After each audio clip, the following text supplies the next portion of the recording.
안녕하십니까. 2023년 4월 13일 최병무의 팩트 시작하겠습니다. 이재명 민주당 대표에 대한 사법 리스크가 한창 불거졌을 때 돌연 노웅래 의원에 대한 구속영장이 청구됐죠. 그게 작년 12월 12일입니다. 자, 이때 혐의가 2020년 2월부터 12월에 걸쳐 사업가인 박모 씨라는 사람으로부터 5차례에 걸쳐 6천만 원을 수수한 혐의, 이렇게 돼 있었거든요. 그래서 구속영장이 청구되니까 국회에서 당연히 체포동의안이 붙여졌겠죠. 그래서 12월 28일 부결됐습니다. 압도적으로. 그런데 노웅래 의원 체포동의안이 부결된 뒤에 검찰이 노웅래 의원을 기소를 하지 않는다. 무려 석 달 동안. 그래서 이제 그게 왜 이럴까 이걸 궁금해했는데, 그 당시에 최근에죠. 중앙일보가 3월 27일자에 쓴 기사를 보면 이렇게 돼 있습니다. 이정근 전 민주당 사무부 총장, 송영길 대표 체제에서 사무부 총장을 했던 사람인데, 이 사람의 어머니 자택을 검찰이 압수수색했을 때 거기에서 휴대전화가 아주 여러 대가 나왔다. 그러니까 휴대전화를 본인이 쓰는 거 외에 옛날에 쓰던 거를 아마 어머니 집에다 보관을 했던 것으로 보이는데, 거기에 뒤져보니까 녹음 파일이 무려 3만 개 정도가 있더라. 3만 개 정도면 휴대전화가 거의 10대 이상 있어야 되는 것 아닌가 싶은 생각이 드는데, 하여튼 3만 개 정도가 있더라. 근데 거기에 녹음된 걸 보면, 그러니까 시시콜콜한 것까지 전부 다 녹음한 것. 아마 자동 녹음 기능을 활용한 것이 아닌가, 이런 생각이 드는데, 2019년 12월부터 2022년 1월까지 이 아까 얘기한 사업가 박모 씨로부터 각종 청탁 명의로 10억 원을 받은 이런 혐의로 이제 이정근 전 사무총장이 작년 10월에 구속 기소가 됐는데, 이때 이미 이 3만 개 정도에서 검찰이 5천 개 정도를 출연했다고 합니다. 그리고 나서 노웅래 의원과 관련돼 있는 거를 다시 또 거기서 추리려고 하다 보니까 너무나 많은 거다. 그래서 그걸 분석하다 보니까 노웅래 의원의 기소가 늦어졌다. 이런 기사가 나왔고, 이게 어느 정도 확인이 됩니다. 그 후에 국회에 나와서 한동훈 법무부 장관이 노웅래 의원 기소가 늦어지는 이유에 대해서 이렇게 설명하지는 않았습니다. 왜냐면 그때 한동훈 장관이 만약에 이렇게 설명을 했다면 파문이 훨씬 더 커졌겠죠. 그러면 이제 이정근 녹음 파일이 판도라의 상자가 된다, 또 이래서 그때부터 어마어마하게 난리가 났을 텐데, 그렇게 설명하진 않고 여러 가지 과거부터 보면 원래 영장 청구하고 나서부터 기소될 때까지 영장이 발부가 되면 열흘 해서 20일 내에 구속 기소를 해야 되죠. 구속기간이 만료가 되니까. 근데 그렇지 않고 발부가 안 되면 보완 수사를 해야 되는데, 이건 체포동의안이 국회에서 부결됐으니까 보완 수사를 해야 되는 거 아닙니까? 그러다 보니까 그게 시간이 오래 걸릴 수도 있습니다. 이렇게 한동훈 장관이 얘기를 했지만, 실제는 이런 속사정이 있다. 그 후에 녹음 파일을 계속 분석을 해서, 그런데도 안 끝났다. 그런데 중앙일보 등에서 노웅래 의원 체포동의안이 부결된 지 석 달이 지났는데 뭐냐 도대체, 제대로 혐의를 못 잡은 거 아닌가? 이런 지적이 나오니까 검찰이 할 수 없이 기소를 합니다. 그게 3월 29일입니다. 그러니까 노웅래 의원 집의 장롱에서 3억 원 가까운 현금 다발이 발견됐죠. 근데 이것도 수사를 하고 있었는데, 이 부분은 아직도 명확하게 출처가 규명이 안 됐습니다. 노웅래 의원 본인은 부친상, 그 다음에 각종 경조사 이렇게 얘기를 하는데, 부친상 이런 거 하고 이 발견된 시점은 최근이니까 너무나 거리가 있습니다. 그러면 도대체 부친상 때 얼마를 부조를 받았길래 아직도 3억 원 가까이 거기에 있느냐. 말이 안 되는 거죠. 둘러대는 거죠, 그냥.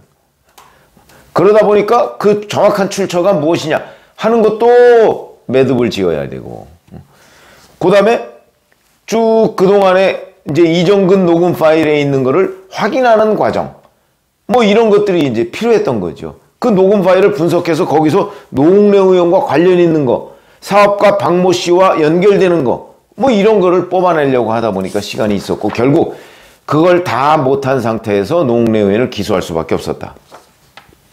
그런데 제가 오늘 말씀드리려고 하는 내용은 지난 10월, 작년 10월 기소 시점에 5,000개 정도의 파일을 확인했다고 했죠.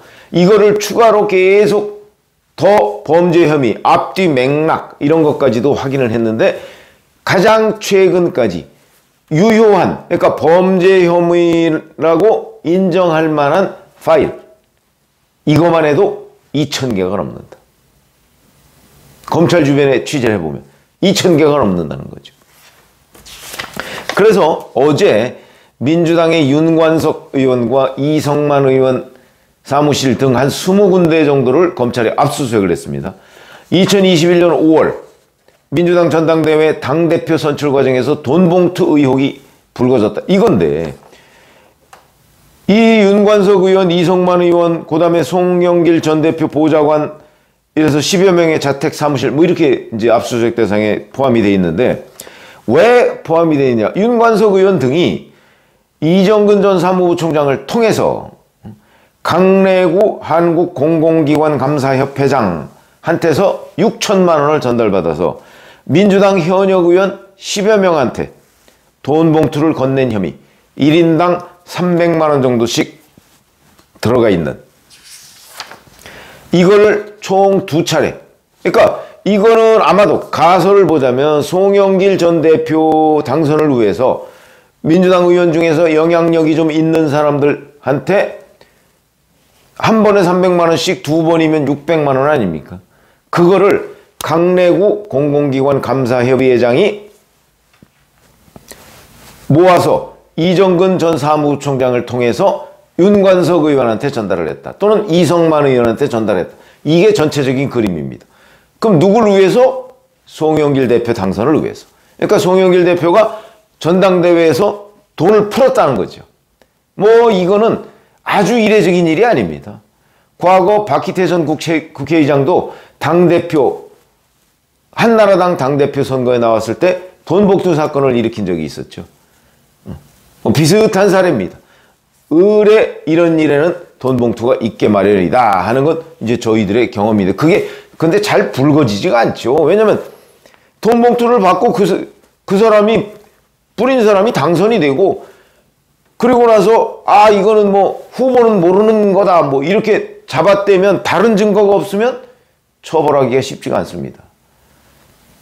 이 경우에도 송영길 대표의 당선을 위해서 강래구 공공기관 감사협의회장이 돈을 모은 것으로 보이는데 그러면 그냥 순전히 우리가 머릿속으로만 과거 경험이나 이런 걸 추정해서 보면 감사들한테 걷었을 가능성이 있죠. 그러니까 민주당 출신 감사들 돈 얼마씩 내 이번에 송영길 대표가 뭐 이만저만 하니까 그 가능성이 아주 높습니다. 그래서 감사협의회장이 그 돈을 모아서 윤관석 의원한테 직접 주지 않고 이정근 전 사무부총장을 통해서 전달을 한 거죠. 그런데 그게 녹음이 돼 있는 겁니다. 그러니까 강래구 협회장이 여러 경로로 대의원 또 이뿐만 아니고 대의원 등한테도 돈을 풀었는데 요거는 1인당 300만 원이 아니고 수십만 원 이런 돈 봉투를 줬고 그 총액은 대략 3천만 원 수준이다. 이런 정황이 있는데 자 그러면 유효한 파일이 2,000개가 넘는다고 제가 말씀을 드렸죠. 그 중에서 제가 보건대는 가장 확실하고 그 다음에 증거가 금방 뒷받침될 만한 내용을 검찰이 뽑았지 않겠습니까? 그 뽑은 거에 첫 번째로 바로 이 어제 압수수색이 있었다. 그러니까 어제 압수수색은 배경이 있는 겁니다.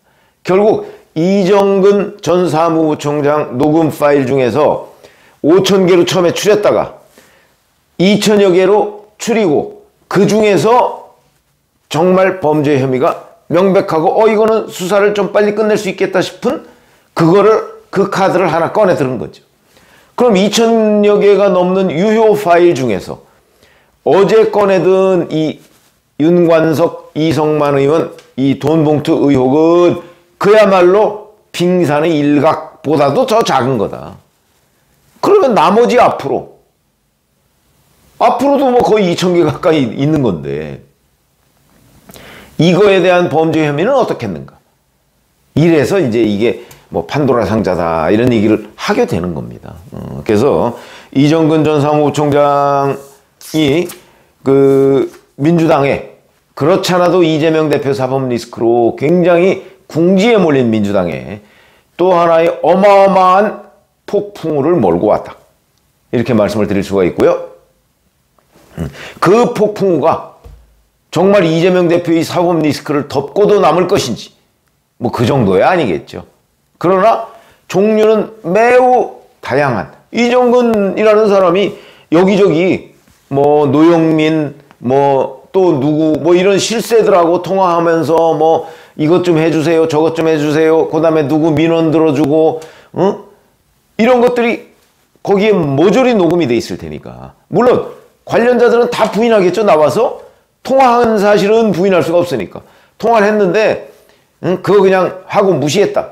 그러면 이제 그 나머지는 검찰이 입증을 해야 되는데 아마도 이정근 전 사무총장이 이제 그런 사람들하고 통화하고 부탁했다는 걸 다 녹음해서 그걸 가지고 이제 그런 민원을 자기한테 청탁을 했던 사람한테 들려주고 내가 이렇게 노력했노라 그러면서 거기서 돈 좀 받고 뭐 이런 거를 한 것이 아닌가 싶은 생각이 드는데 적어도 유효한 파일이 2,000개라고 검찰이 판단하고 있는 것으로 보면 앞으로도 어마어마하게 많은 사건이 불거질 가능성이 있다.